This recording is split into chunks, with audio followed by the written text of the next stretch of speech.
92.7 big FM पर आप सुन रहे हैं यादों का edit box with Nilesh Mishra season 3। दोस्तों, 2 साल के बड़े खूबसूरत रिश्ते के बाद हम इस रिश्ते को और आगे बढ़ा रहे हैं नए नए रंगों के साथ। जो कहानियां मैं सुनाता हूं वो लिखी होती हैं मेरी मंडली ने।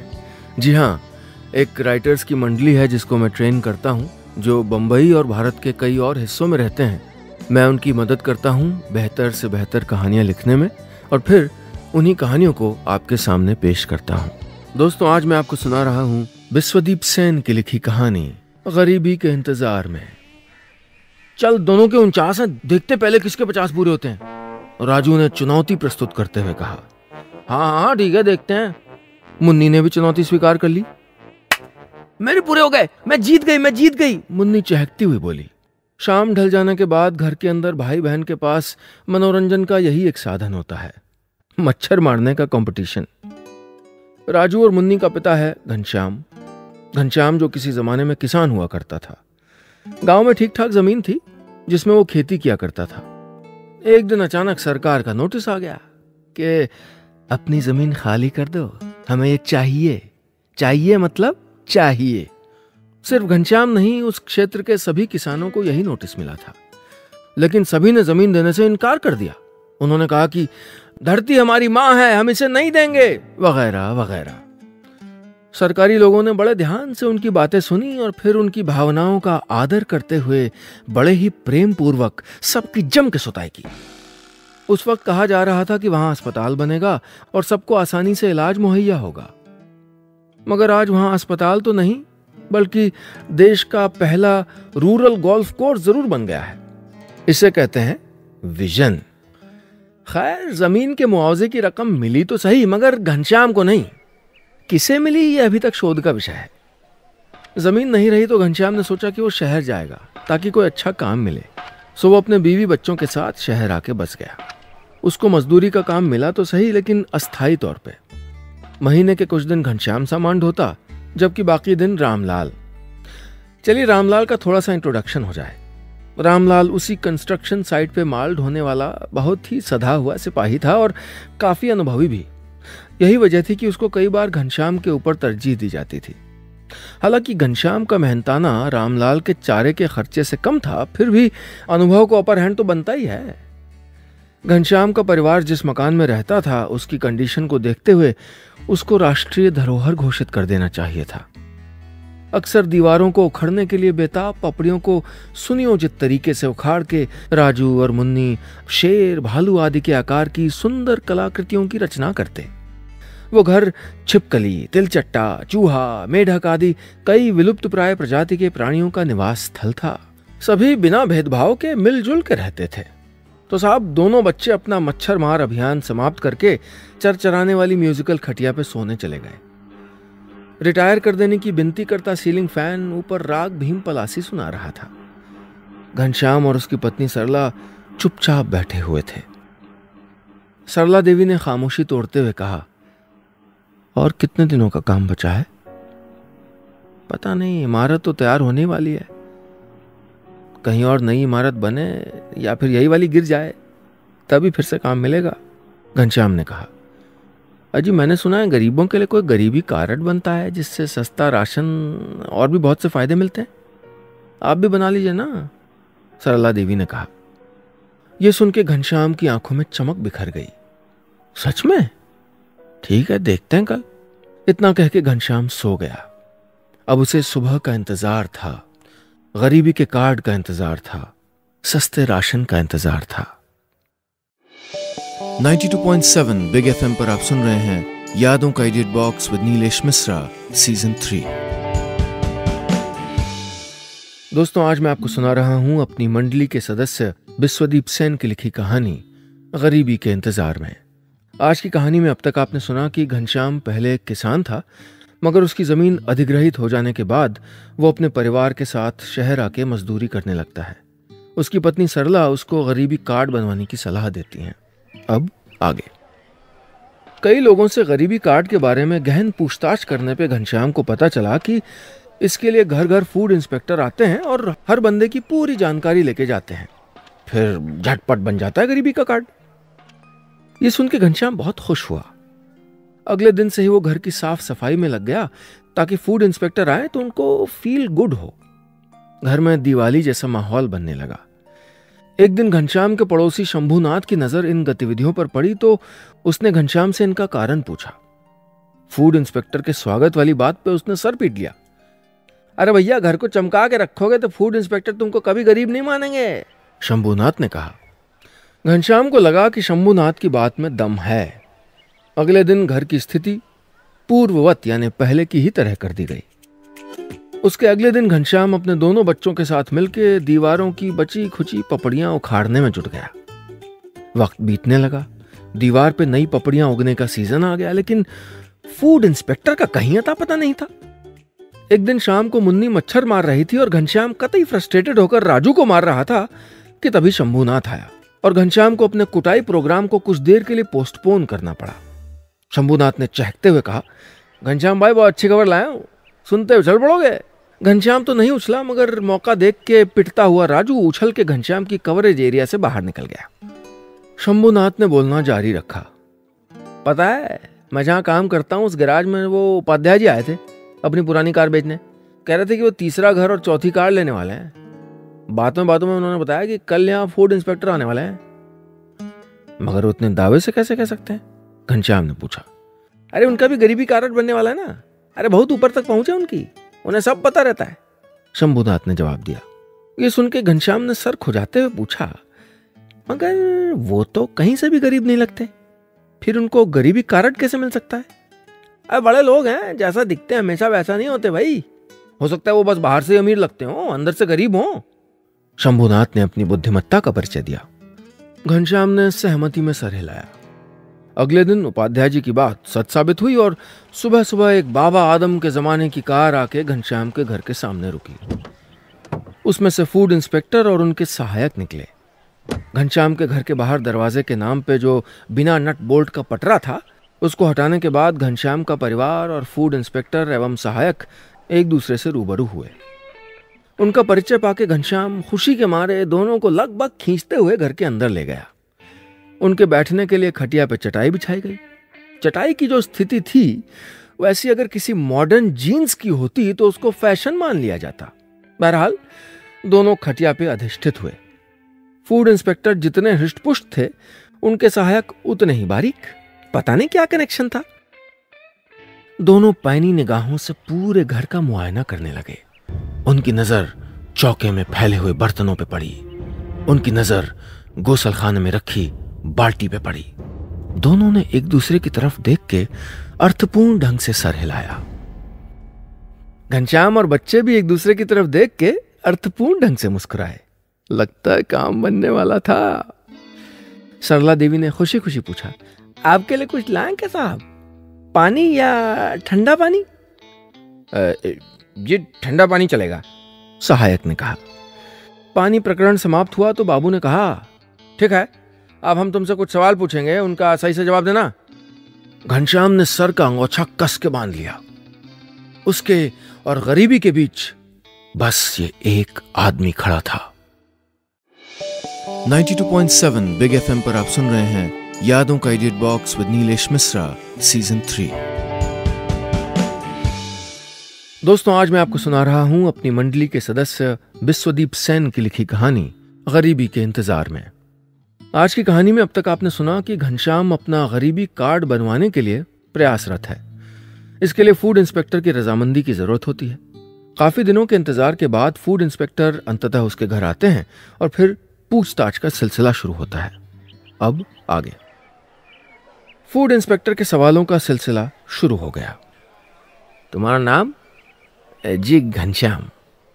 घर में कौन कौन है? जी मैं, मेरी बीवी सरला, मेरा बेटा राजू और मेरी बेटी मुन्नी। क्या तुम गरीब हो? जी बाबू। कितने गरीब हो? जी बहुत गरीब है। किस क्लास के गरीब हो? Class A, class B, class C? वो का होता है बाबू? बाबू कुछ देर सोच के बोले, अच्छा छोड़ो, ये बताओ कि तुम्हारी आमदनी कितनी है? बाबू दिन के 70 रुपए मिलते हैं अगर महीना भर काम मिल जाए तो। दिन के 70 रुपए यानी महीने के लगभग 2100 और साल के 25,200 रुपए। बाबू ने घनश्याम की बात को काटते हुए कैलकुलेटर में हिसाब करते हुए कहा। मगर बाबू आए दिन काम नहीं रहता है, घनश्याम ने कहा। अगर नहीं रहता तो कितने पैसे मिलते हैं? बिना काम के पैसे थोड़े मिलते हैं बाबू। क्यों? हमें तो मिलते हैं। वो कैसे बाबू? वो तुम जाने दो। ऊपरी इनकम कितनी होती है? बाबू के सहायक ने उसको टोका। सर वो सरकारी बाबू नहीं है। बाबू ने खुद को संभाला। ओह हाँ, अच्छा हर दिन कितना खर्चा करते हो? बाबू वो तो नहीं पता, मगर जितना कमाते हैं उतना ही होता होगा। लगभग 17.5 रुपए पर हेड। बाबू ने फिर कैलकुलेटर का सहारा लिया और पूछा, रोज कितना कैलोरी इनटेक करते हो? हाँ, अब वो का है बाबू? मेरा मतलब भरपेट खाना खाते हो? कहाँ बाबू, आए दिन आधे पेट सोना पड़ता है।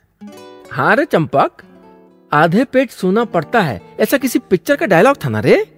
बाबू ने सहायक से पूछा। सहायक ने फुसफुसा के कहा, सर आप जो करने आए वो कीजिए ना। अच्छा तो क्या क्या खाते हो?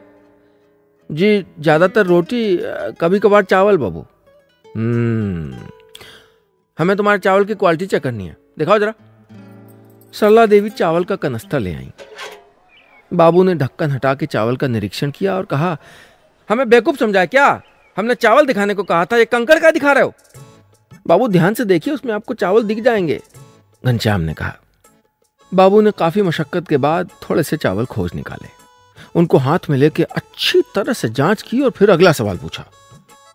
ये बताओ, घर में सबसे महंगा सामान कौन सा है? पिताजी का स्कूटर है बाबू। घनश्याम ने एक टूटे फूटे स्कूटर जैसे दिखने वाले भग्नावशेष पर दोनों का ध्यान आकर्षित करते हुए कहा। तो इसे बेच के राशन क्यों नहीं डलवाते? कैसे बेचें बाबू, पिताजी की आखिरी निशानी है। ए चंपक, ये पिताजी की आखिरी निशानी वाला डायलॉग किस पिक्चर में से है रे? सहायक थोड़ा सा असहज होते हुए बोला, सर आप जो करने आए वो कीजिए ना। ओ हाँ, अच्छा तो हमें जो पता करना था हमने कर लिया है, अब हम चलते हैं। तो हमें गरीबी का कार्ड मिलेगा ना बाबू?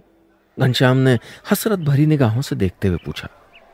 नहीं, गरीब होने के लिए तुम्हारी सालाना आय 24,200 से ज्यादा नहीं होनी चाहिए, जबकि तुम्हारी सालाना आय है 25,200, इसलिए तुम गरीब नहीं हो।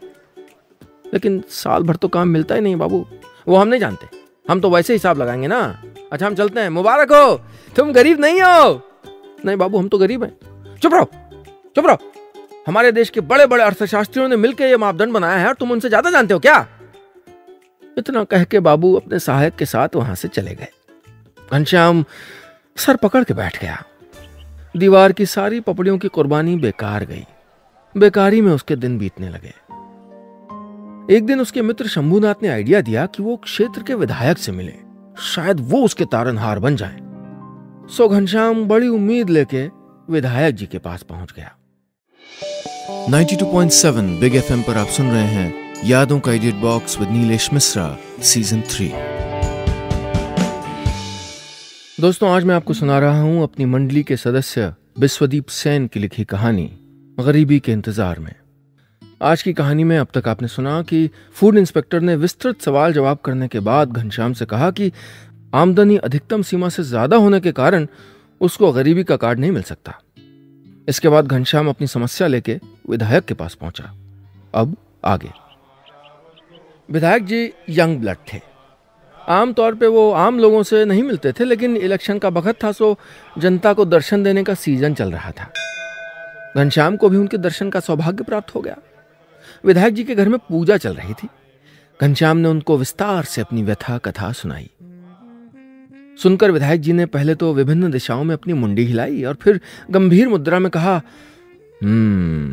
समस्या गंभीर है, लेकिन पहले ये बताइए कि इस बार आप किसको वोट देंगे? घनश्याम ने सिचुएशन को ताड़ते हुए जवाब दिया, हजूर आपे को देंगे? अच्छा, मुकर तो नहीं जाएंगे? बिल्कुल नहीं हजूर। ठीक है, फिर तो हम कुछ करेंगे। क्या करेंगे हजूर? हवन का समय हो रहा है जजमान, शीघ्र आइए। पीछे से पंडित जी की आवाज आई। जी आ रहे हैं, विधायक जी ने कहा और फिर वो घनश्याम से मुखातिब हुए। आप चिंता मत कीजिए, हम आपकी आवाज विधानसभा में उठाएंगे। जी उससे क्या होगा? उससे विधानसभा में हमारी साख बढ़ेगी, कोई ये नहीं कहेगा कि हम कोई मुद्दा नहीं उठाते। अच्छा, और हमारा क्या होगा बाबूजी? आपका तो कुछ नहीं होगा।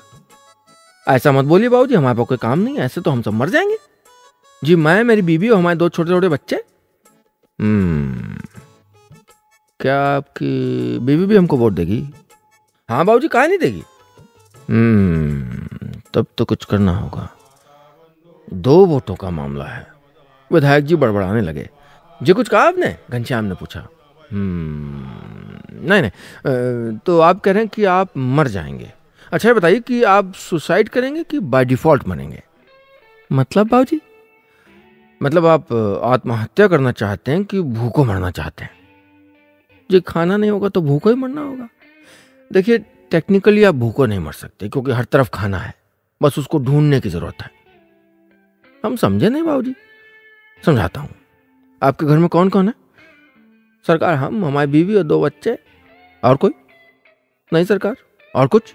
मतलब चूहा, छिपकली, तिलचट्टा वगैरह? जी हाँ सरकार, और भी बहुत कुछ। तो मैंने कहा था ना, टेक्निकली आप भूखों नहीं मर सकते। अब आप घर जाइए और अलग अलग वैरायटी का खाना एंजॉय कीजिए, हम आपके लिए कोशिश करेंगे। घनश्याम और क्या कहता, चुपचाप लौट आया। घर में एक मेढक घनश्याम के पैरों के ऊपर से निकल गया। उसने बड़े गौर से उसको देखा, फिर किसी तरह खुद पे काबू पाया। कुछ दिनों बाद उसको फिर से किसी कंस्ट्रक्शन साइट पे मजदूरी का काम मिला। पहले ही दिन घनश्याम सुपरवाइजर के पास पहुंचा और बड़ी विनम्रता से बोला, मालिक, हमको आपसे एक बात करनी थी। हाँ बोलो। वो मजदूरी को लेके थोड़ी सी। क्या? ना, दिन के 70 रुपए, मतलब 70 रुपए, 1 भी रुपया ज्यादा नहीं। नहीं मालिक, ज्यादा नहीं चाहिए। हम कह रहे थे कि अगर आप हमको 70 की जगह 60 रुपए दे दें तो बड़ी मेहरबानी होगी।